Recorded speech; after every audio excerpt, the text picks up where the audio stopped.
भाई लाला रामचंद दिन करोड़ रुपया घपलो कर रखो। एक वीडियो देखो भाई तम, और या की सच्चाई जब पता लगे भाई तमने देखो जरूर।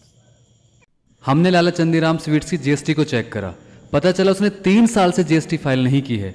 उसका नेचर ऑफ बिजनेस है मैन्युफैक्चरिंग फैक्ट्री और रिटेल, जिसमें सिर्फ 1% जीएसटी देनी होती है। लेकिन उसके स्टोर में एक ऐसा स्पेस है जहां पर लोग खाना खाते हैं, जहां पर लोग प्रोग्राम्स वगैरह करते हैं, इंगेजमेंट वगैरह के। डेट्स मीन की नेचर ऑफ रेस्टोरेंट गायब है, जिसमें 5% जीएसटी देनी होती है। ये जीएसटी कॉम्पोजिशन स्कीम के अंडर रजिस्टर्ड है, जहां पर वही लोग रजिस्टर्ड कर सकते हैं जिनका टर्नओवर 1.5 सीआर से कम हो। और इसके साथ भी कुछ शर्तें होती हैं। पहला कि आप बिजनेस टू बिजनेस नहीं कर सकते, दूसरा आप इंटरस्टेट नहीं कर सकते, तीसरा आप किसी भी ई कॉमर्स वेबसाइट पर नहीं जा सकते। लेकिन यह है इंडिया मार्ट पर, जहां पर बल्क में ऑर्डर मिलते हैं, जहां पर इंटरस्टेट होता है, जहां पर पूरा B2B बिजनेस चलता है। मैंने बहुत सारे लोगों से बात की कि इनकी कितनी इनकम होगी। बहुत सारे लोगों ने कहा कि 10 से 12 लाख पर डे, बहुत सारे लोगों ने कहा कि 5 से 6 लाख पर डे, और वो लोग जो इसके बारे में बहुत अच्छी खासी जानकारी रखते हैं। लेकिन मैंने सबको डिनाई कर दिया। मैं मान के चलता हूँ कि इसकी पर डे की सेल 1 से 2 लाख है, चलो 1 लाख है, यानी एक महीने का 30 लाख, एक साल में 3 से 4 करोड़ रुपए का टर्नओवर रखता है फॉर एग्जाम्पल। तो ये कॉम्पोजिशन स्कीम के लिए एलिजिबल ही नहीं है। यहाँ पर अब आपको सारा खेल समझना पड़ेगा। जब हम ITR फाइल करते हैं तो ITR की कैटेगरी होती है कि ITR 1, ITR 2, ITR 4। तो उसमें 2 ऑप्शन मिलते हैं कि आपके पास कितना पैसा आया वाया इलेक्ट्रिकल तरीके से, वाया फ़ोन पे, गूगल पे, वाया अकाउंट, आपके पास कितना पैसा आया वाया कैश। अब यहाँ पर सबसे बड़ा खेल हो रहा है, ये अकाउंट इस्तेमाल नहीं कर रहा है, ये UPI इस्तेमाल नहीं कर रहा है, तो इनकम टैक्स को नहीं पता कि इसके अकाउंट में कितना पैसा आया कितना गया। कैश में इतना डालेगा जितना इसकी मर्जी होगी। अब कैश का 6% लगाकर जो प्रॉफिट बनता है उस पर टैक्स देना पड़ेगा, और जो इलेक्ट्रिकल तरीके से आया है उसका 8% प्रॉफिट लगा के उस पर टैक्स देना पड़ेगा। लेकिन ये तो UPI इस्तेमाल नहीं कर रहा है, ये अकाउंट इस्तेमाल नहीं कर रहा है, ये कैश इस्तेमाल करता है, ये अपने मन से भरता होगा, थोड़ा बहुत टैक्स भरता होगा। ये सबसे बड़ा खेल हो रहा है यहाँ पे। और डायरेक्टली इस चंदीराम शॉप पर GST 2017 रूल नंबर 18 सेक्शन 2 का उल्लंघन हो रहा है। इसका मतलब ये है कि जब आप नेम प्लेट पे आपका नेम लिखा होता है, उसके नीचे आपका GST नंबर मेंशन होना मैंडेटरी है, मैंडेटरी है। और सच ये है कि इतने बड़े बिजनेस के लिए स्ट्रांगली रिकमेंडेड है UPI। यूनियन कैबिनेट ने 1600 करोड़ रुपए का प्लान अप्रूवल किया है UPI होल्डर्स के लिए। कमाल की बात यह है, जिस लड़के ने इस सारे मामले की शुरुआत करी उसका नाम संजय है, यानी वो हिंदू है।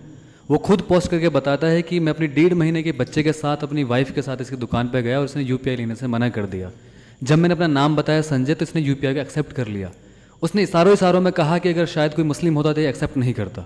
यहाँ से बवाल शुरू हुआ, लोगों ने गुस्सा दिखाया, बॉयकॉट करना शुरू कर दिया, और ये FIR करने लग जाते हैं। और FIR पुलिस रजिस्टर्ड कर भी लेती है।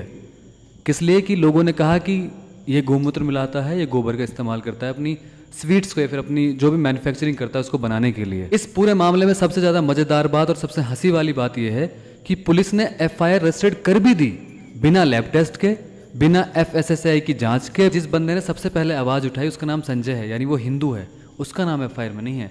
इसकी खास वजह यह है कि ताकि लोगों को लगे कि ताकि लोगों के अंदर ऐसा परसेप्शन बने कि देखो मेवात में हिंदुओं को कितना परेशान किया जा रहा है। सवाल यह है कि ऐसा प्रशासन ने क्यों किया है। हमने इनसे बात की एक न्यूज़ एजेंसी बनकर, तो पता है इसने क्या कहा कि प्रशासन हमारा बहुत साथ देता है। आप ऑडियो सुनिए। आप लोगों को टारगेट किया जाता है सच में मेवात में, ये सच बात है? मेवात में हम थोड़े हैं जी। नहीं, हम सिर्फ, मैं इतना जानना चाहता हूँ, मैं आपके दर्द को समझ सकता हूँ, आपको कितना नुकसान हो रहा है, कितना दर्द हो रहा है, आई टोटली अंडरस्टैंड। क्या सच में मेवात में जो हमारे हिंदू भाई बहन रहते हैं, क्या उनके साथ सच में अत्याचार होता है? ये अत्याचार है जी, और क्या है? ये दबा के रखना चाहते हैं। देखो यहाँ ये तो प्रशासन थोड़ा हमारा साथ देता है, इसलिए। प्रशासन कैसा साथ दे रहा है आप लोगों का? सही है सब कुछ वहाँ पे? अरे इधर आ जाओ बेटे, सामान दे दो। इस छत में दुकान में था, बोलिए जी। प्रशासन सही है आपका? प्रशासन खूब साथ दे रहा है? प्रशासन बहुत बढ़िया साथ देता है, बिना प्रशासन के पिछले। ओह, दैट्स ग्रेट, दैट्स ग्रेट। इसने इस 7 मिनट 38 सेकंड की कॉल में शायद वो बातें कही जो मैं आपको यहाँ नहीं कह सकता, फिर नहीं बता सकता। इन्होंने कहा कि मुस्लिम समुदाय के लोग हमें दबा कर रखते हैं, मुस्लिम समुदाय के लोग हमें कुछ मानते नहीं हैं। मेवात में 2016 में बीफ बिरयानी को लेकर बवाल मचा।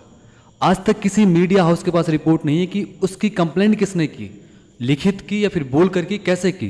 किसी भी मीडिया हाउस को ये आज तक अंदाजा नहीं है। वहां भी यही हुआ था, लोगों ने आवाज उठाई, लोगों ने बात रखी प्रशासन के सामने, और प्रशासन एक्शन में आ गया और सैंपल्स कलेक्ट कर लिए गए। लेकिन यहां भी वही कर रहे हैं लोग अपनी